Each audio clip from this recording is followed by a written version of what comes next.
আসসালামু আলাইকুম। আমন্ত্রণ বাংলাভিশন সংবাদে আপনাদের সাথে আছি জেবা রহমান। শুরুতে বিআরবি কেবল সংবাদ শিরোনাম। অগ্রিম টাকা নিয়েও ভারতের টিকা সরবরাহ বন্ধে বেক্সিমকোর ক্ষোভ, সরকারের কঠোর ভূমিকা চান পাপন। রাশিয়ার ভ্যাকসিনেও প্রশ্ন। দেশে করোনার মৃত্যু কমতির দিকে, ভারতে ভয়াবহতা চরমে, সীমান্তে কড়াকড়ি চায় স্বাস্থ্য অধিদপ্তর। স্থলপথ বন্ধের দাবি বিএনপির। গা ছাড়া লকডাউন, কাল থেকে খুলছে দোকানপাট, ফেরিঘাটে ঢাকামুখী মানুষের চাপ, বৃহস্পতিবার থেকে গণপরিবহন চালুর ইঙ্গিত। আরেক হেফাজত নেতা আহমেদ আব্দুল কাদের গ্রেফতার, তাদের অনেকেরই বহু বিয়ে ও অঢেল সম্পদ বলছে পুলিশ। আরমানিটোলায় অগ্নিকাণ্ডে দগ্ধ দুজনের আশঙ্কাজনক অবস্থা, আরও 20 জনকে নিয়ে উদ্বিগ্ন চিকিৎসকরা।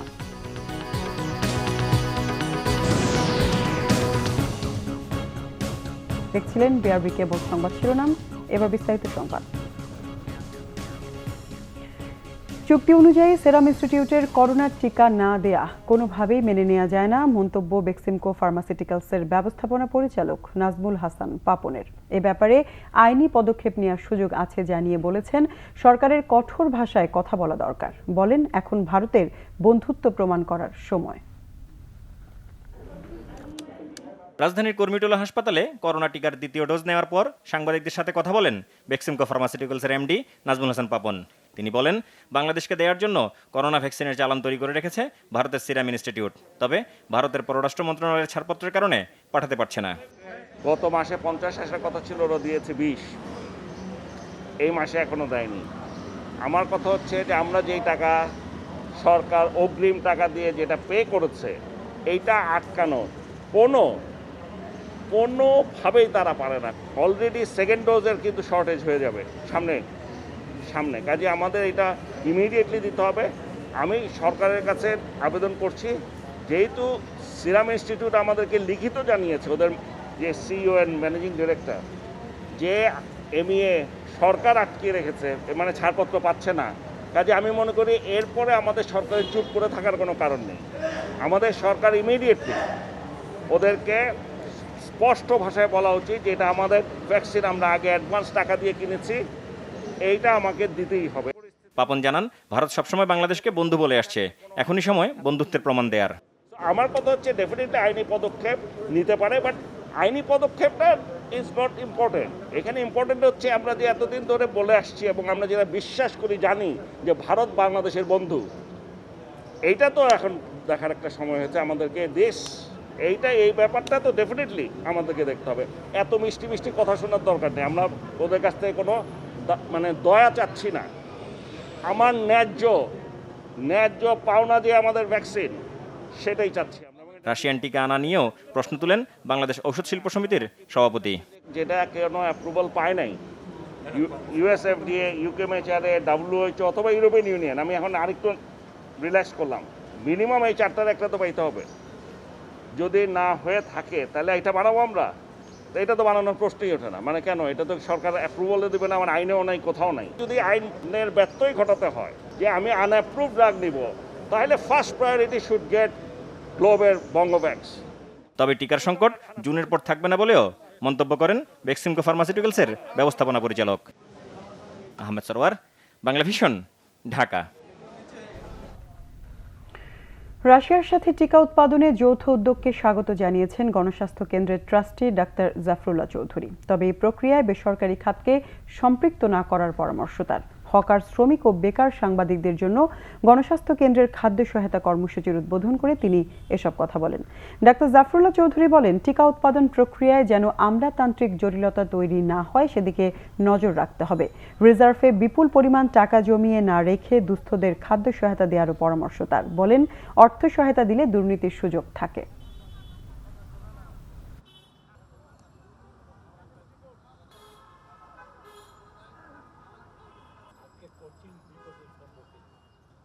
সিন্ধুকে ওই টাকাটা, যেটা $43 বিলিয়ন আমাদের আছে, তা থেকে আগামী 100 দিন 3 মাস একটা পরিকল্পনা নিন।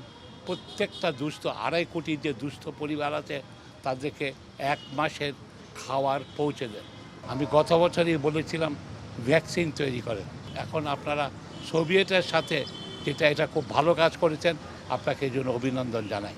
তবে এইটা কোনো প্রাইভেটের সাথে করা উচিত হবে না।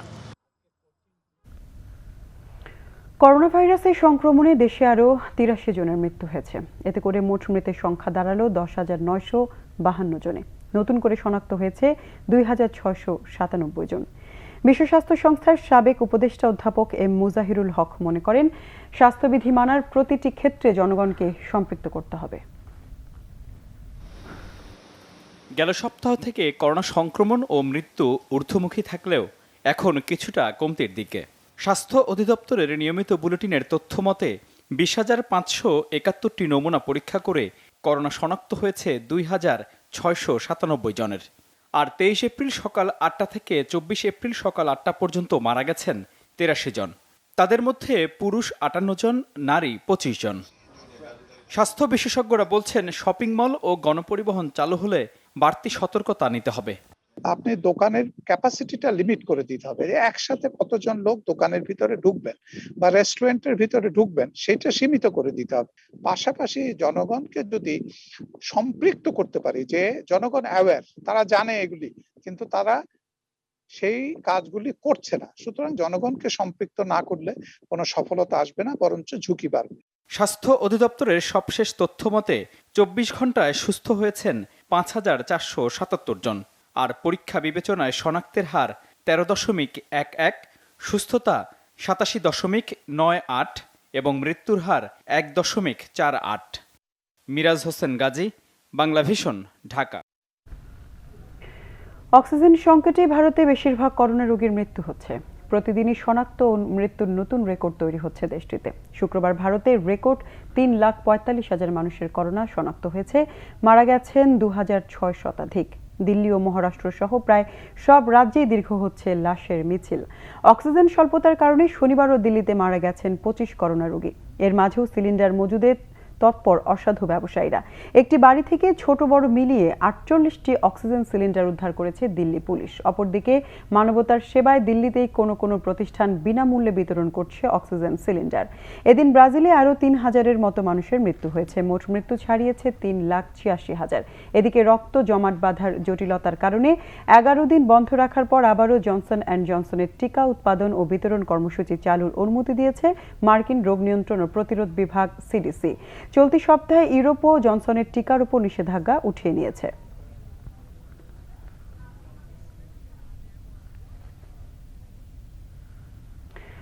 ভারতের করোনা সংক্রমণের তীব্রতায় দেশটির সাথে বাংলাদেশের সীমান্তে বাড়তি সতর্কতার প্রস্তাব করেছে স্বাস্থ্য অধিদপ্তর। বাংলাভিশনকে অধিদপ্তরের মুখপাত্র ডাক্তার নাজমুল ইসলাম জানান, ভারতসহ কয়েকটি দেশ থেকে আগতদের ১৪ দিনের কোয়ারেন্টাইন নিশ্চিতের সুপারিশ করেছেন তারা।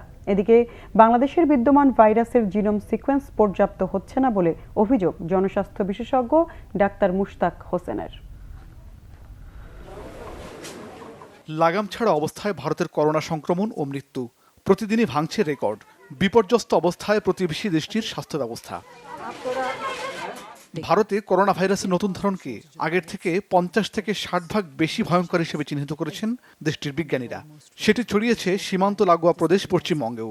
এই অবস্থাকে বাংলাদেশের জন্য উদ্বেগের কারণ হিসেবে চিহ্নিত করেছে স্বাস্থ্য অধিদপ্তর। এক সীমান্ত থেকে আরেক সীমান্তে যেতেই পারে, কাজে সেইখানে আমাদের অবশ্যই নজরদারি এবং সতর্কতার কোনো বিকল্প নেই। ১৪ দিনের কিন্তু ইনস্টিটিউশনাল কোয়ারেন্টাইনের কথা কিন্তু বলা হয়েছে। বৈজ্ঞানিক দৃষ্টিভঙ্গিকে সামনে রেখে আমরা কিন্তু আমাদের প্রস্তাবটি দিয়েছি। এখন সেটি কতটুকু রক্ষা করা হবে বা যাচাই বাছাই করে কতটুকু রাখা যাবে সেটি কর্তৃপক্ষ সিদ্ধান্ত নেবেন। কিন্তু আমরা মনে করি যে জীবন জীবিকার সুরক্ষার স্বার্থেই এই কোয়ারেন্টাইনের বিষয়টি খুব কঠোরভাবে প্রতিপালন করা উচিত। দেশে এখনো ভারতের ভাইরাসের ধরন পাওয়া যায়নি বলে জানায় স্বাস্থ্য অধিদপ্তর। তবে এখনই প্রতিরোধমূলক ব্যবস্থা নেওয়া প্রয়োজন বলে মনে করছেন জনস্বাস্থ্য বিশেষজ্ঞরা। আমাদের যে সমস্ত পোর্ট অফ এন্ট্রি গুলো আছে, স্থলবন্দর বা বিমানবন্দর, যেখান দিয়ে বাংলাদেশের আমাদের নাগরিকরা ফিরে আসেন, সেখানে কিন্তু একেবারেই এই প্রত্যেকটি কাগজই খুব আমি বলবো যে খুব মেটিকুলাসলি চেক করা হচ্ছে। ট্রান্সমিশন চেইন ভাঙবার জন্য যে কাজগুলো করি, টেস্ট করা, কন্ট্যাক্ট ট্রেসিং করা, আইসোলেশন করা, কোয়ারেন্টাইন করা, সেই কাজগুলোতেই আমাদেরকে অধিকতর মনোযোগী হতে হবে। জেনোম সিকোয়েন্স করে আসলে মিউট্যান্ট, যেটি আপনারা ভারতের কথা বলছেন, এটি এখনো আমাদের এখানে আমাদের বিজ্ঞান গবেষণাগারে যারা কাজ করেন তারা এই বিষয়ে আমাদেরকে কোনো তথ্য দেননি। বাংলাদেশ সহ সব দেশের জন্য এটা একটা আমাদের সেই সতর্কমূলক অবস্থার বিষয় আছে। সেখানে আমাদের ঝুঁকি আছে। আমাদের দেশে যখন সংক্রমণ বেড়ে যায় সেটি আবার ভারত সহ অন্যান্য দেশের জন্য, যাদের সঙ্গে আমাদের যোগাযোগ আছে, তাদের জন্য কিন্তু বিপজ্জনক। এদিকে বিদ্যমান সংকটপূর্ণ মুহূর্তেও পর্যাপ্ত জিনোম সিকোয়েন্সের সক্ষমতা নিয়ে ক্ষোভ জানালেন ডাক্তার মুশতাক হোসেন। সার্ভিলেন্সের জন্য যতখানি জিনোম সিকোয়েন্স করা দরকার ততখানি কিন্তু আমরা করতে পারছি না। আমাদের সে কারিগরি দক্ষতা আছে, প্রশিক্ষিত জনবলও আছে, কিন্তু এখানে সম্পদের যোগান দিতে হবে। সংক্রমণের ঝুঁকি কমাতে বদ্ধ ও এসি রুমে না থেকে সবাইকে খোলামেলা পরিবেশে অবস্থানের পরামর্শ স্বাস্থ্য অধিদপ্তরের। মাইনুল শোভন, বাংলা ভিশন, ঢাকা। করোনার সংক্রমণ রোধে সরকার ঘোষিত লকডাউন কার্যত ব্যর্থ হয়েছে বলে মন্তব্য করেছেন বিএনপির মহাসচিব মির্জা ফখরুল ইসলাম আলমগীর। দরিদ্র মানুষের জন্য রাষ্ট্রীয় তহবিল থেকে বিশেষ বরাদ্দের দাবি জানান তিনি। পাশাপাশি ভারতের সাথে স্থলপথ এখনই বন্ধ করা দরকার বলে মনে করেন মির্জা ফখরুল। ভার্চুয়াল সংবাদ সম্মেলনে এসব দাবি জানান তিনি। সরকার লকডাউন কার্যকর করতে ব্যর্থ হয়েছে।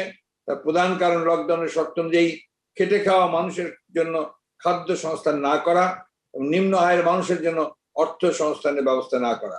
লকডাউনের ফলে সবচেয়ে ক্ষতিগ্রস্ত নিম্ন আয়ের মানুষদের প্রত্যেককে এই পর্যায়ে অনতিবিলম্বে রাষ্ট্রীয় বিশেষ তহবিল থেকে বিশেষ বরাদ্দের মাধ্যমে প্রাথমিকভাবে 3 মাসের জন্য 15,000 টাকা এককালীন নগদ অর্থ পৌঁছে দেওয়া নিশ্চিত করতে আমরা দাবি জানাচ্ছি। ক্ষতিগ্রস্ত প্রবাসীদের রাষ্ট্রীয় কোষাগার থেকে ঋণ প্রণোদনা প্রদান নিশ্চিত করতে হবে। ইতিমধ্যে ভারত এখন সংক্রমণের হাত থেকে সর্ব ঊর্ধ্বে। ইউকে ভ্যারিয়েন্ট, ডাবল মিউটেশন ভ্যারিয়েন্টের সঙ্গে ট্রিপল মিউটেশন ভ্যারিয়েন্ট ইতিমধ্যে মারাত্মক একটা পরিস্থিতির সৃষ্টি করেছে। পশ্চিমবাংলায় সংক্রমণটা সবচেয়ে বেশি হয়েছে। আমরা মনে করি যে এই বর্ডার স্থলপথের যে আপনার সীমান্ত আছে, এই সীমান্তগুলো একেবারেই বন্ধ করা দরকার। করোনা সংক্রমণ ঠেকাতে লকডাউনে আরও গাছাড়া ভাব। রাজধানীর বিভিন্ন পয়েন্টে ঝিমিয়ে পড়েছে চেকপোস্ট। গণপরিবহন ছাড়া রাজপথে চলছে সব ধরনের পরিবহন। মুভমেন্ট পাস ছাড়াই দেদারসে চলছে মানুষ। বাজারে স্বাস্থ্যবিধি মানাতেও নেই কার্যকর ব্যবস্থা। বিক্রেতারা উদাসীন মাস্ক ব্যবহারে। শনিবার 11তম দিন। রাস্তায় তাকালে বোঝার উপায় নেই চলছে লকডাউন। গণপরিবহন ছাড়া সব ধরনের যানবাহনই দাপিয়ে বেড়াচ্ছে রাজপথ। মিরপুর রোডের বেশিরভাগ চেকপোস্টে নেই পুলিশের তল্লাশি। অনেকটা দায়সারা গোছের দায়িত্ব পালন করছেন আইনশৃঙ্খলা বাহিনী। রিক্সা ছাড়া সকল যানবাহনই চলাচল করছে নির্বিঘ্নে। কিছুই চেক করছেন না, কারণটা কি? না না না, আমরা চেক করতেছি। আমি অনেকক্ষণ ধরে দেখছি আপনারা এখানে কিছুই চেক করছেন না। আমরা চেক করতেছি, এখানে আমাদের আরো দুজন কর্তৃপক্ষরা আছে, আমরা সবাই মিলে চেক করতেছি। শ্যামলী কলেজ গেট হয়ে আসাদ গেট, সায়েন্স ল্যাবরেটরি হয়ে এলিফ্যান্ট রোড দিয়ে মৎস্য ভবন, কাকরাইল দিয়ে রাজারবাগ হয়ে রামপুরা রোডে বেশিরভাগ চেকপোস্টে নেই কোনো তল্লাশি। চেকপোস্টের লোকজনও দেখেন না পুলিশের? আছে, লোকজন আছে, কিন্তু জিজ্ঞেস করে নাই। মানে কোথায় যাবেন না যাবেন কিছু জিজ্ঞেস করেন না? অনুমতি নেই। আমি আজকে পেপারে দেখছি যে অনুমতি লাগবে। আচ্ছা, পেপারে আছে। পথে আসলেন কোথাও? না, কেউ না, আমাদের কিছু জিজ্ঞেস করেনি। তবে কোথাও কোথাও আবার গণমাধ্যমের উপস্থিতি টের পেয়ে নড়ে চড়ে উঠছে পুলিশ। তখন ঠিকই তল্লাশিতে ধরা পড়ছে অনুমতি ছাড়া বাইরে বের হওয়ার নমুনা। মুভমেন্ট পাস নাই, আমি অনেক ট্রাই করছি, কিন্তু আমি মুভমেন্ট পাসের অ্যাপ্লাইটা ঠিকমতো করতে পারিনি। এটা জানছি আমরা, এখন মুভমেন্ট পাস ছাড়া বাইরে হবো না। এদিকে কাঁচা বাজারে স্বাস্থ্যবিধির উপস্থিতি কম। ক্রেতাদের অনেকে মাস্ক ব্যবহার করলেও বিক্রেতাদের অজুহাতের শেষ নেই। মাস্ক পরা একান্ত দরকার, এটা আমার স্বাস্থ্যের জন্য, আমার জন্য ভালো। মাস্ক আছে না? পরে নাকি ডেলি 2-3 মাস লাগে। আগামী 28 তারিখ শেষ হচ্ছে লকডাউনের মেয়াদ। দীপন দেওয়ান, বাংলা ভিশন, ঢাকা। ঢাকামুখী মানুষের চাপ বেড়েছে মুন্সিগঞ্জের শিমুলিয়া ও মাদারীপুরের বাংলা বাজার নৌপথে। জরুরি পণ্য, লাশ ও রোগীবাহী অ্যাম্বুলেন্স বহনের জন্য সীমিত আকারে ফেরি চলাচল করছে। উভয় ঘাটে যানবাহনের চাপ না থাকলেও বেড়েছে যাত্রীদের চাপ। সরকারি বিধিনিষেধ উপেক্ষা করে শনিবার ফেরিতে উভয় ঘাট দিয়ে যাত্রীরা পারাপার হচ্ছেন। শিমুলিয়া ফেরিঘাটের ব্যবস্থাপক সাফায়েত আহমেদ জানান, লঞ্চ ও স্পিডবোট বন্ধ থাকায় ফেরিতে করেই যাত্রীরা পার হচ্ছেন। নিষেধ করেও আটকানো যাচ্ছে না। তবে মহাসড়কে নিয়ন্ত্রণ করা গেলে ঘাটে যাত্রী থাকবে না। প্রতিটি ফেরিতে যাত্রীদের উপচে পড়া ভিড়। বেশিরভাগ যাত্রীর মধ্যে স্বাস্থ্যবিধি মেনে চলার প্রবণতা নেই। লকডাউনের মধ্যেই কাল খুলছে মার্কেট, শপিং মল। চিকিৎসকরা বলছেন, করোনা সংক্রমণ বৃদ্ধির প্রবণতার মধ্যে দোকান খোলা রাখলে ঝুঁকি আরও বাড়বে। তাদের মতে আপাতত ঈদ পোশাক আমদানি না করাই ভালো। আর দোকান মালিক সমিতির নেতারা বলছেন, দেয়ালে পিঠ ঠেকে গেছে। জনসচেতনতা বৃদ্ধিতে মার্কেটগুলোতে মাইকিং এর ব্যবস্থার সাথে ঝুঁকি কমানোর উদ্যোগ নেবার আশ্বাস দিয়েছেন দোকান মালিকরা। গত বছর মার্চে করোনা শনাক্ত হওয়ার পর থেকে দোকানেরা বেশ সমস্যার মধ্যে দিয়ে যাচ্ছেন। তারা বলছেন, গত বছর বৈশাখের সাথে রোজা ও কুরবানি ঈদেও ব্যবসা করতে পারেননি। চলমান লকডাউনের কারণে এবছর বৈশাখও বেচা বিক্রি হয়নি। তাই ঈদের আগে দোকান খোলার দাবিতে আন্দোলনেও নামেন তারা। তীব্র দাবির প্রেক্ষিতে লকডাউনের মধ্যে রবিবার থেকে মার্কেট খোলার অনুমতি পেয়েছে দোকানিরা। আমাদের আসলে পিঠ এখন দেওয়ালের সঙ্গে থেকে গেছে। আমরা শুধুমাত্র কয়েকটা ক্যাশ টাকার জন্য, শুধুমাত্র নিজে বাঁচার জন্য, আর কোনো নেই। আমি এবং আমার কর্মচারীকে বাঁচাবার জন্য কিন্তু এই মুহূর্তে আমরা দোকানপাট খুলছি। বিদেশ থেকে মাল এনে বর্ডার খুলে দিলে আমাদের জন্য ঝুঁকি তো আর বাড়তেও পারে। আমাদের লোকাল গার্মেন্টস, লোকাল প্রোডাক্টের উপরে এবার যেন একটু মার্কেটিংটা বেশি হয়। ইম্পোর্টেড আইটেমের উপরে ডিপেন্ডেন্সি ডেভেলপমেন্ট না করে যেন আমাদের দেশে যা আছে আমাদের দেশীয় পণ্যের উপরে সবার জন্য একটু দৃষ্টি থাকে। চিকিৎসকরা বলছেন, মানুষের জীবিকার প্রশ্ন যেমন বড়, জীবন অবহেলা করারও সুযোগ নেই।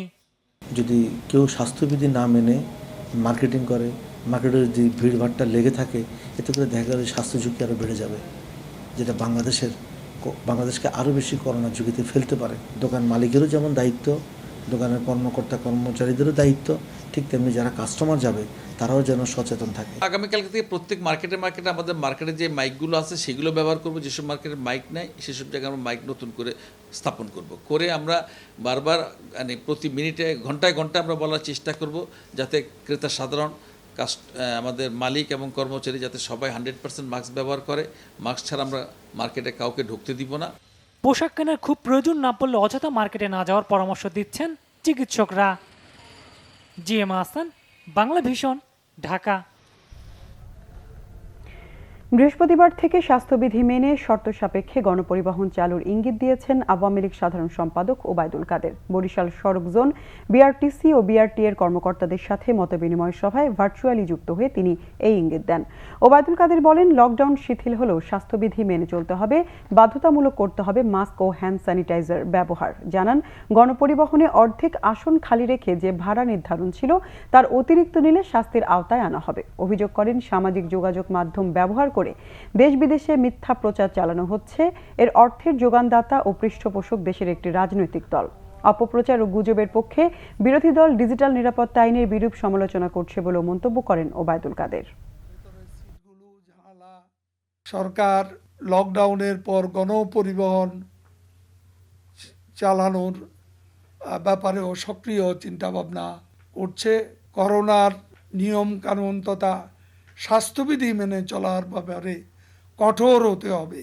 আমি সবাইকে প্রস্তুতি রাখতে বলবো, স্বাস্থ্যবিধি মেনে চলার ব্যাপারে যেন প্রয়োজনীয় প্রস্তুতি সবার থাকে। করোনা আক্রান্ত বিএনপি চেয়ারপারসন বেগম খালেদা জিয়ার টেস্টের জন্য আবারও নমুনা নেওয়া হয়েছে। তার স্বাস্থ্যের খোঁজ নিতে রাতে গুলশানের বাসভবনে গেছেন চিকিৎসকরা। এই সংবাদ সংগ্রহে সেখানে আছেন আমাদের সিনিয়র রিপোর্টার মিরাজ হোসেন গাজী। সরাসরি যাচ্ছি তার কাছে। মিরাজ, বেগম খালেদা জিয়ার শারীরিক অবস্থার সর্বশেষ কি তথ্য গণমাধ্যমকে জানানো হয়েছে? যেবা এখন পর্যন্ত আসলে আজকের যে অবস্থা 10টা 5 মিনিটে বেগম খালেদা জিয়ার ব্যক্তিগত চিকিৎসক দল ওনারা এই ফিরোজার ভেতরে প্রবেশ করেছেন, বাসভবনের ভেতরে। এখন পর্যন্ত কিন্তু ওনারা বের হননি। আমরা অপেক্ষায় আছি, ওনারা বের হলে হয়তো আপডেটটি জানাতে পারবো যে ওনার সবশেষ শারীরিক কী অবস্থা। এর আগে আপনি জানেন যে ওনার যে চিকিৎসক দল এর আগে সবশেষ যেদিন ওনাকে দেখে এসেছেন তখন জানিয়েছিলেন যে ওনার নতুন করে কোনো উপসর্গ নেই। এবং আপনি জানেন যে বেগম খালেদা জিয়া ছাড়া ওনার বাসার আরও 8 জন, অর্থাৎ মোট 9 জন ওনার বাসার সকলেই কিন্তু করোনা ভাইরাসে আক্রান্ত হয়েছেন এবং সবাইকে বাসাতেই চিকিৎসা দেওয়া হচ্ছে। এবং বিএনপি চেয়ারপারসন বেগম খালেদা জিয়ার যেহেতু অন্যান্য শারীরিক জটিলতাও আছে, এই কারণে চিকিৎসকরা ওনাকে যেই চিকিৎসাটি বাসায় দেওয়া প্রয়োজন প্রয়োজন সেদিকেও ওনারা খেয়াল রাখছেন এবং যে পরীক্ষা নিরীক্ষাগুলো কোভিডের বাইরেও করা প্রয়োজন সেগুলো কিন্তু ওনারা করছেন, সেটি কিন্তু আমাদেরকে ওনারা বারবারই জানিয়েছেন। আজকে 10:05 দিকে যেটি বলছিলাম যে বেগম খালেদা জিয়ার ব্যক্তিগত চিকিৎসক টিমের যিনি প্রধান অধ্যাপক FM সিদ্দিকী, অধ্যাপক AZM জাহিদ হোসেন এবং ডাক্তার মোহাম্মদ আল মামুন ওনারা কিন্তু ভেতরে গিয়েছেন এবং আজকে আমরা যেটি জানতে পেরেছি ওনার কোভিড টেস্টের রিপোর্টটি আজকে ওনাদের পাওয়ার কথা। তবে এখন পর্যন্ত সে বিষয়ে আমরা বিস্তারিত কিছু জানতে পারিনি বা আমরা কোনো সূত্র থেকেও কিন্তু এখন পর্যন্ত নিশ্চিত হতে পারি না। আমরা অপেক্ষায় আছি চিকিৎসকরা ভেতর থেকে আসার পরে হয়তো বিএনপি চেয়ারপারসন বেগম খালেদা জিয়া সহ ওনার বাসার আরও যে 8জন COVID-19 বা করোনা ভাইরাসে আক্রান্ত হয়েছেন তাদের সবশেষ পরিস্থিতি আমরা জানাতে পারবো। যে বা এই ছিল আসলে আমার কাছে বিএনপি চেয়ারপারসন বেগম খালেদা জিয়ার গুলশানের বাসভবন ফিরোজার সামনে থেকে সবশেষ আপডেট। জেবা মিরাজ, ধন্যবাদ আপনাকে। থাকুন সেখানে, প্রয়োজনে আবারও যোগাযোগ করব। হেফাজতে ইসলামের নায়েবে আমির ও খেলাফত মজলিসের মহাসচিব অধ্যাপক আহমেদ আব্দুল কাদেরকে গ্রেফতার করেছে গোয়েন্দা পুলিশ। এদিকে গোয়েন্দা পুলিশ বলেছে ক্ষমতা দখল করে বাংলাদেশকে পাকিস্তান আফগানিস্তান স্টাইলের দেশ বানানোই ছিল হেফাজতের মূল উদ্দেশ্য। শনিবার সন্ধ্যায় ডিবির তেজগাঁও বিভাগের একটি টিম পশ্চিম আগারগাঁয়ে মেয়ের বাসা থেকে হেফাজত নেতা আব্দুল কাদেরকে গ্রেফতার করেছে। তিনি একসময় শিবিরের সভাপতিও ছিলেন। এ নিয়ে 19 জন হেফাজত নেতাকে গ্রেফতার করল পুলিশ। হেফাজতের সাম্প্রতিক নাশকতা এবং 2013 সালের 5 মের শাপলা চত্বরের তাণ্ডবের ঘটনায় আব্দুল কাদেরের বিরুদ্ধে মামলা রয়েছে। এর আগে সকালে এক ব্রিফিংয়ে ডিবির যুগ্ম কমিশনার মাহবুব রহমান বলেছেন, মামুনুল হক সহ গ্রেফতারকৃত হেফাজত নেতারা জিজ্ঞাসাবাদে স্বীকার করেছেন তাদের এই নাশকতা কর্মকাণ্ডে বিএনপি ও জামাতের ইন্ধন রয়েছে। এছাড়া বেশিরভাগ হেফাজত নেতা বহু বিবাহ ও অঢেল সম্পদের মালিক বলে সংবাদ সম্মেলনে জানানো হয়। লকডাউনে দুর্দশাগ্রস্ত দরিদ্রদের জরুরি ভিত্তিতে খাদ্যসহ নগদ সহায়তার তাগিদ দিয়েছেন বিশেষজ্ঞরা। পরামর্শ দেন সরকারি তালিকার 50 লাখ পরিবারের বাইরে থাকা দরিদ্রদের নিয়ে সামাজিক নিরাপত্তা কার্যক্রম ঢেলে সাজানোর। কেবল লকডাউনের সমন্বয় নয়, নতুন পরিস্থিতিতে দরিদ্রদের জন্য দীর্ঘমেয়াদী পরিকল্পনার উপরও জোর দেন বিশেষজ্ঞরা। করোনা পরিস্থিতি সংক্রমণের ঊর্ধ্বগতি ঠেকাতে লকডাউন এসব পরিস্থিতিতে গত 1 বছরে দেশে দারিদ্র্যের হার বেড়েছে প্রায় 15%। নতুন করে দরিদ্র হয়েছেন প্রায় 2.5 কোটি মানুষ। গ্রামের চেয়ে শহরে এই দরিদ্রবৃত্তির হার তুলনামূলক বেশি। বেসরকারি দুটি সংস্থার জরিপে বেরিয়ে আসা এই চিত্র দেখা যায় রাজধানীর যে কোনো বস্তিসহ সীমিত আয়ের নিম্ন মধ্যবিত্ত অধ্যুষিত এলাকায়। লকডাউনে কাজ হারিয়ে নতুন করে দরিদ্র হয়ে পড়া এসব মানুষের কাছে দ্রুত সহায়তা পৌঁছানোর কথা বলছেন বিশেষজ্ঞরা। 50 লক্ষ পরিবারকে সরকার ঈদের সময়কালে 2,500 টাকা করে দেওয়ার ঘোষণা দিয়েছেন। কিন্তু এর বাইরেও যে বিপুল সংখ্যক জনগোষ্ঠী রয়েছে যাদের তথ্যপত্র সরকারের কাছে নেই, তাদের কাছেও কিন্তু এই মুহূর্তে সাহায্য সহযোগিতা যাওয়াটির দরকার পড়েছে। অনেকে মনে করেন যে 7 দিনের লকডাউনে কি মানুষ খাদ্যের অভাবে পড়বে এই কারণে যে এই 7 দিনের মধ্যে তাদের যেহেতু সঞ্চয় থাকে না, তাদেরকে যেভাবে চলতে হয় ধার কর্জ করে, পরবর্তীতে সেটা তাদেরকে খাদ্য সংকটে ফেলতে পারে। করোনার কারণে যে মৃত্যু ভয় আর এই খাদ্যের যে সংকট, এই দুইয়ের মধ্যে কিন্তু দিশাহারা হয়ে পড়েন এই দরিদ্র মানুষগুলো। এরই মধ্যে সরকারের কাছে থাকা 50 লাখ পরিবারের কাছে নগদ সহায়তার ঘোষণা এসেছে। তবে বিশেষজ্ঞরা বলছেন স্বচ্ছতা নিশ্চিত করে এর বাইরে থাকা বিপুল সংখ্যক দরিদ্র মানুষের কাছেও সহায়তা পৌঁছানোর উদ্যোগ জরুরি। আমি মনে করি দীর্ঘমেয়াদে এই লকডাউনের পরেও যেহেতু করোনার সাথে বসবাস করতে হবে, সেই ক্ষেত্রে স্বাস্থ্যবিধি মেনে এই দরিদ্র মানুষের কথা চিন্তা করে আমাদেরকে একটা লম্বা 1 বছরের অন্তত পরিকল্পনায় চলতে হবে। এছাড়া নতুন করে দরিদ্র হয়ে পড়াদের দ্রুত সময়ের মধ্যে সরকারের বিভিন্ন সামাজিক নিরাপত্তা কর্মসূচির আওতায় নিয়ে আসার পরামর্শও দেন বিশেষজ্ঞরা। রকুনুজ্জামান, বাংলা ভিশন, ঢাকা। রাজধানীর আরমানিটোলায় অগ্নিকাণ্ডের ঘটনায় শেখ হাসিনা জাতীয় বার্ন ও প্লাস্টিক সার্জারি ইনস্টিটিউটের আইসিইউতে ভর্তি 4 জনের মধ্যে 2 জনের অবস্থা আশঙ্কাজনক বলে জানিয়েছেন হাসপাতালের চিকিৎসকরা। হাসপাতালে ভর্তি অগ্নিদগ্ধ 20 জনও শঙ্কামুক্ত নন বলে জানিয়েছেন বার্ন ইনস্টিটিউটের প্রধান সমন্বয়ক ডাক্তার সামন্তলাল সেন। 20 জনের মধ্যে 4 জন আছে আইসিইউতে। যে 4 জন আইসিইউতে আছে তাদের অবস্থা খুবই সংকটাপন্ন। 2 জন অলরেডি লাইফ সাপোর্টে আছে, আর বাকিরাও খুব যে একটা ভালো আইসিইউতে সেটা না। এবং বাইরে যারা আছে তাদেরও, এটা আমরা প্রথম থেকেই বলে আসছি, ইনহেলেশন বার্ন, বাইরে থেকে কিন্তু বোঝা যায় না, কিন্তু রুগীর কাছে গেলে রুগী বলে শ্বাসকষ্ট হচ্ছে, কষ্ট হচ্ছে, ভিতরে কতটুকু পুড়ছে, এগুলো খুবই ইম্পর্টেন্ট। অতএব সবাই কিন্তু শঙ্কামুক্ত না, আমরা খুব অবজারভেশনে রাখছি। পুরান ঢাকাবাসী বলছেন বাড়িওয়ালাদের অতি মুনাফার কারণেই আবাসিক এলাকা থেকে সরানো সম্ভব হয়নি কেমিক্যাল গোডাউন, ফলে থেমে নেই অগ্নি দুর্ঘটনা। বিসিকের প্রকল্প পরিচালক বলছেন 2022 সালের জুনের আগে সরানো সম্ভব নয় কেমিক্যাল গোডাউন। বিশেষজ্ঞরা বলছেন প্রয়োজনে টাস্কফোর্স গঠন করে সরাতে হবে এসব মরণঘাতী কেমিক্যাল গুদাম ও কারখানা। আবাসিক ভবনে এভাবেই বছরের পর বছর কেমিক্যাল গোডাউনের সাথে বসবাস পুরান ঢাকার বাসিন্দাদের। উদ্বেগ আর আতঙ্ক ছাড়া যেন অসহায় এসব এলাকার মানুষ। এলাকাবাসী বলছেন বাড়িওয়ালাদের অতি মুনাফার কারণেই একের পর এক ঘটছে নিমতলী, চুরিহাট্টা আর সম্প্রতি মুসা ম্যানশনের মতো ঘটনা। কিছুদিন আগে চকবাজারে অ্যাক্সিডেন্ট হয়েছে, তখন এদিকে সব উঠা দিবার চাইছিল, কিন্তু এখন বর্তমানে আবার প্রশাসন ম্যানেজ করে আবার ব্যবসা চলতে আছে। তো ক্ষতিগ্রস্ত হইতে আছে আমরা মতো সাধারণ নিরীহ মানুষ। বরাবরের মতো কেমিক্যাল গোডাউন স্থানান্তরের বিকল্প জায়গা না থাকার অজুহাত ব্যবসায়ীদের।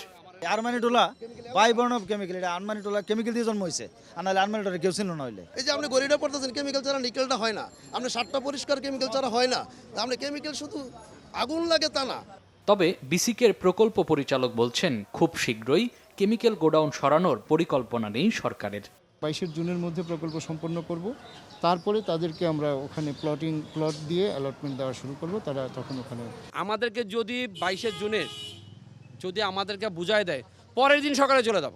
বিশেষজ্ঞরা বলছেন পরিকল্পিত এসব হত্যাকাণ্ডের বিরুদ্ধে রুখে দাঁড়াতে হবে এলাকাবাসীকেই। অন্তর্বর্তীকালীন জায়গায় আগামীকাল থেকে 1 মাস সময়ের মধ্যে টাস্কফোর্স গঠন করে সমস্ত গুদাম এবং এ ধরনের ব্যবসা সরিয়ে ফেলতে হবে।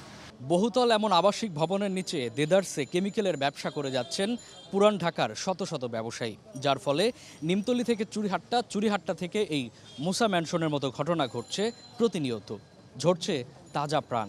তাই বিশেষজ্ঞরা বলছেন এখনই কেমিক্যালের গোডাউন সরকার নির্ধারিত জায়গায় না সরানো গেলে ঘটতেই থাকবে এমন অগ্নি দুর্ঘটনা। মামুন আব্দুল্লাহ, বাংলা ভিশন, ঢাকা। এবার ইভ্যালি ইফতার বাজারের খবর।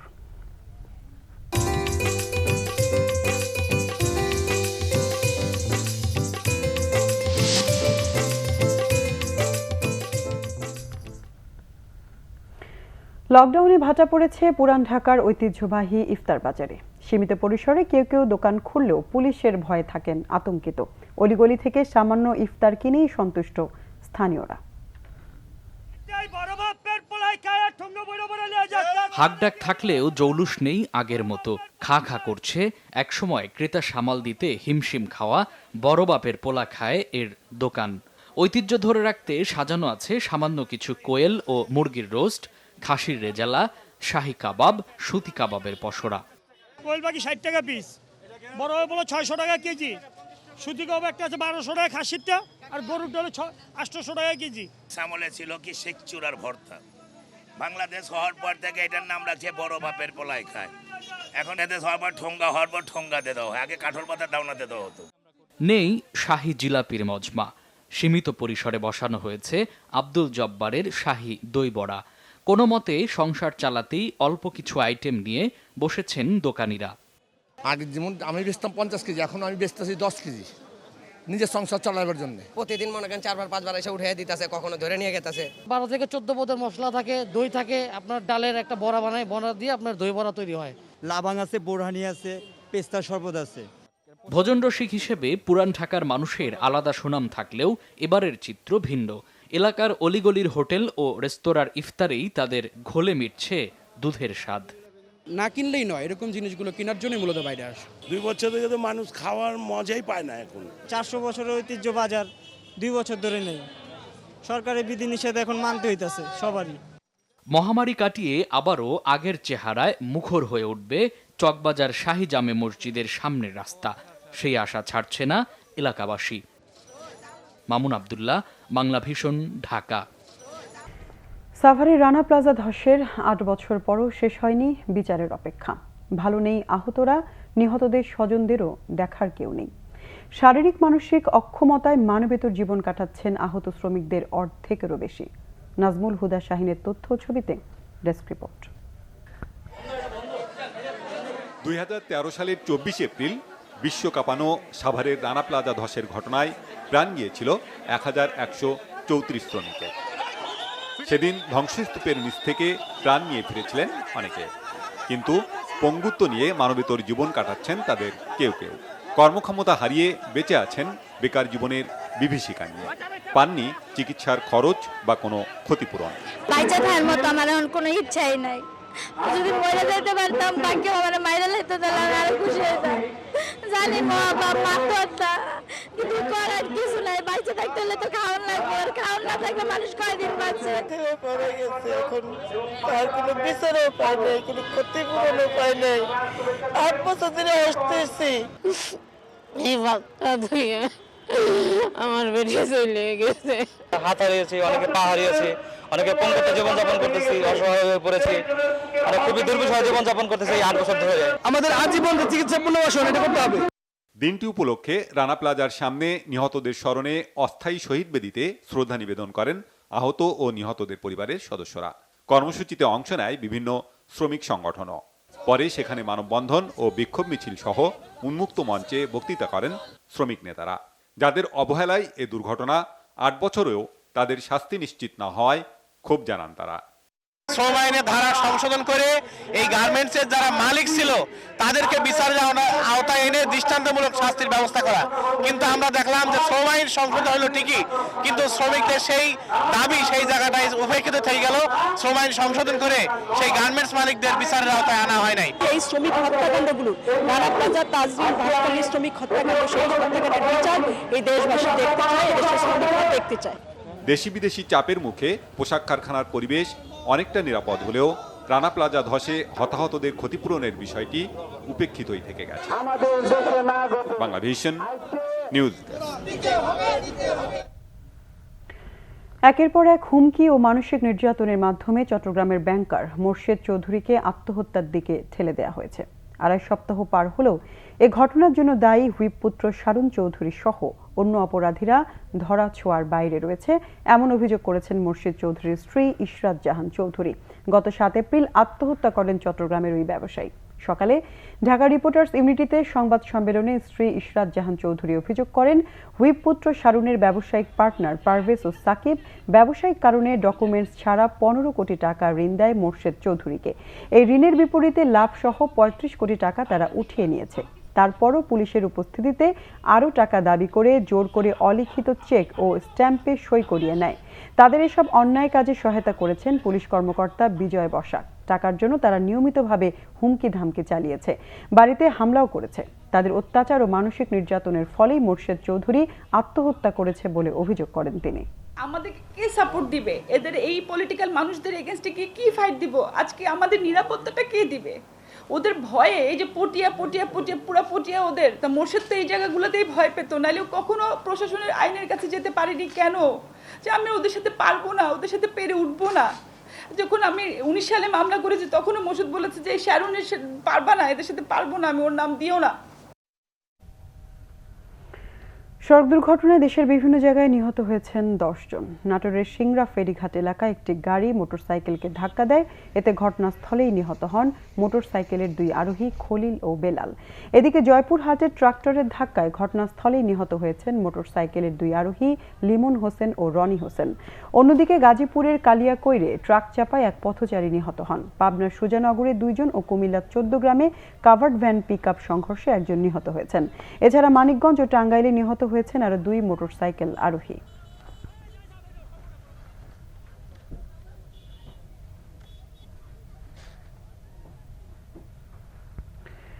করোনা ভাইরাস পরীক্ষায় স্বাস্থ্য অধিদপ্তরের তত্ত্বাবধানে অ্যান্টিজেন টেস্ট কার্যক্রম শুরু করেছে বেসরকারি উন্নয়ন সংস্থা ব্র্যাক।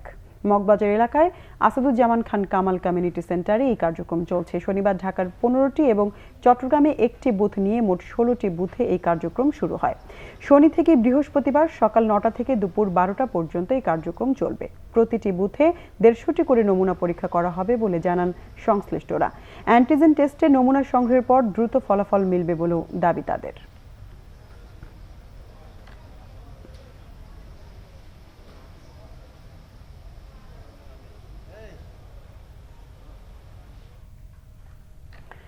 এবার রিগাল ফার্নিচার ঈদ বাজারের খবর।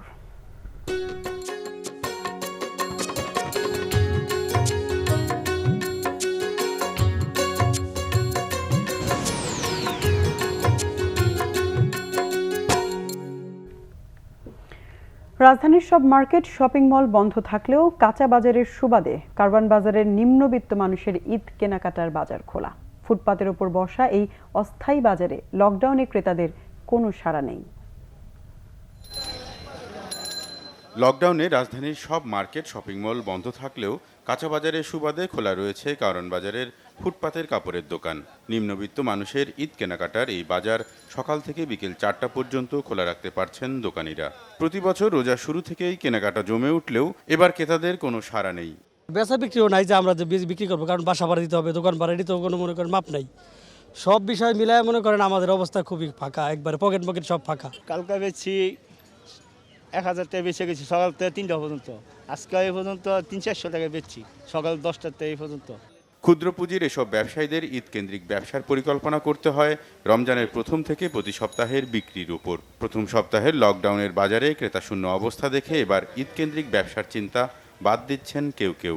আমাকে ওরকম পুঁজি নাই, যেই কারণে আমরা সবে বারাতের আগে যে 2 লাখ 5 লাখ টাকার মালাইন না থুয়া দিমু ওরকম চালান নেই। আমরা হয়তো 20,000 10,000 বেচুম, আবার 10 রোজায় আনুম, আবার 15 রোজায় আনুম, এমন। তাই এই সিচুয়েশনে মনে করেন যে আমাকে মালও আনা নাই, কাস্টমারও নাই। ঢাকায় যারা আমাদের এখান থেকে কেনাকাটা করতো নিম্ন শ্রেণীর লোক, তারা এখন দেশে চলে গেছে, যার ফলে এখন আমরা এই কিছু মাল নিয়ে আসছি কোনো রকমভাবে, যে এই মালগুলো বিক্রি করে আমরাও দেশে চলে যাব। তবে অনেকেই আশা করছেন সংক্রমণ পরিস্থিতির উন্নতি হলে আগামী মাসের প্রথম থেকে লকডাউন উঠে গেলে জমে উঠবে ঈদের বাজার। Rokunuzzaman, Bangla Vision, Dhaka. Times Higher Education THD impact র্যাঙ্কিংয়ে 2021 সালে বাংলাদেশের বিশ্ববিদ্যালয়গুলোর মধ্যে 4র্থ স্থান অধিকার করেছে university of liberal arts Bangladesh ULAB. পাশাপাশি এসডিজি 17 ক্যাটাগরিতে বিশ্বের 1115টি বিশ্ববিদ্যালয়ের মধ্যে ইউল্যাব 156তম অবস্থানে। ইউল্যাব প্রথমবারের মতো এই র্যাঙ্কিংয়ে অংশ নিয়েছে। পুরো প্রক্রিয়াটি তত্ত্বাবধান করেছেন ইউল্যাবের কোয়ালিটি অ্যাসুরেন্স সেলের পরিচালক অধ্যাপক ডক্টর জুড উইলিয়াম হ্যানিলো। এসডিজি 17-র পাশাপাশি এসডিজি 1-এ কোনো দারিদ্র্য নয়, এসডিজি 3 সুস্বাস্থ্য ও সুস্থতা, এসডিজি 4 মানসম্মত শিক্ষা, এসডিজি 5 লিঙ্গ সমতা এবং এসডিজি 11 টেকসই শহর ও সামাজিক উন্নয়ন সূচকেও ইউল্যাব স্থান পেয়েছে।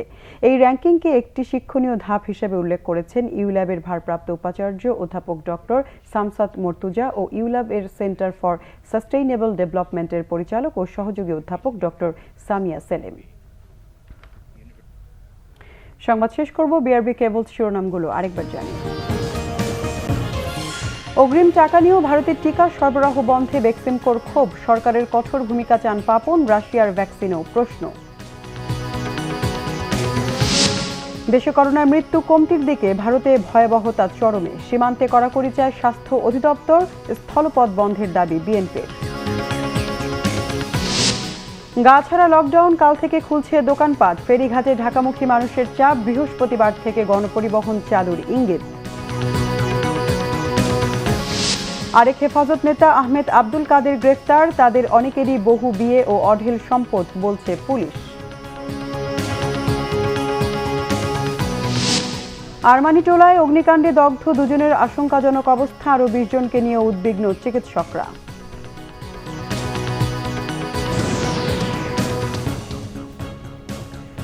দর্শক, এই ছিল এখনকার মতো, পরের সংবাদ রাত 1টায়। এছাড়া বাংলাভিশন সংবাদ ও সংবাদ সংশ্লিষ্ট অনুষ্ঠান দেখতে ভিজিট করুন www.banglavision.tv ও facebook.com/banglavision এবং সাবস্ক্রাইব করুন youtube.com/banglavision নিউজে।